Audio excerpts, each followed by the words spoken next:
Kejaksaan Agung menyebutkan sudah menerima surat pemberitahuan dimulainya penyidikan kasus pembuatan dan praktik peredaran vaksin palsu dari Bareskrim Mabes Polri. Sementara itu, Ikatan Dokter Indonesia meminta Kemenkes dan BPOM bertanggung jawab atas peredaran vaksin palsu. Penyidik Bareskrim Polri telah menyelesaikan berkas perkara 23 tersangka kasus pembuatan dan praktik peredaran vaksin palsu. Ada 20 orang yang ditahan di rutan Bareskrim, sementara 3 orang lainnya tidak ditahan. 3 tersangka tidak ditahan karena masih berusia di bawah umur dan terdapat tersangka yang memiliki anak kecil dan perlu dirawat.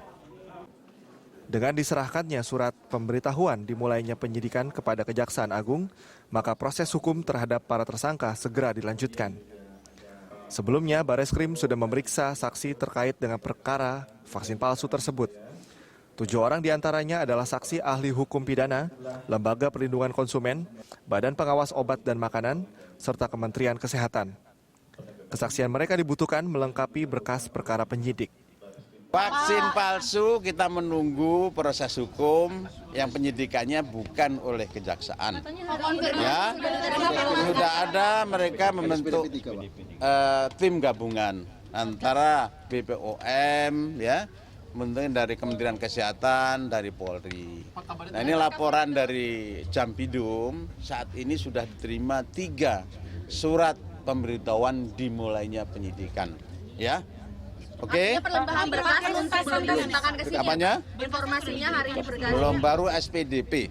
Surat pemberitahuan dimulainya penyidikan.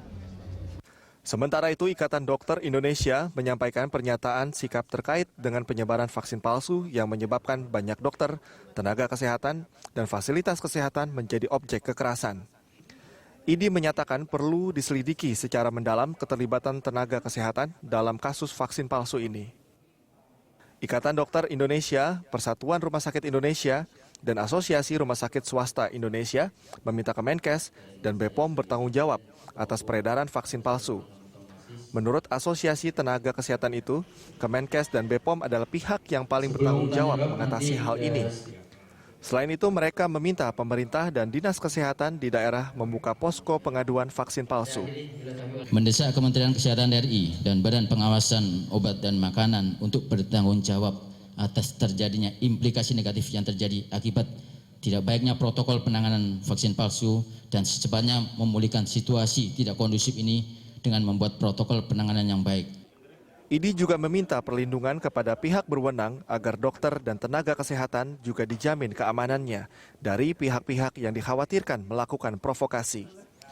Tim Liputan, Berita 1.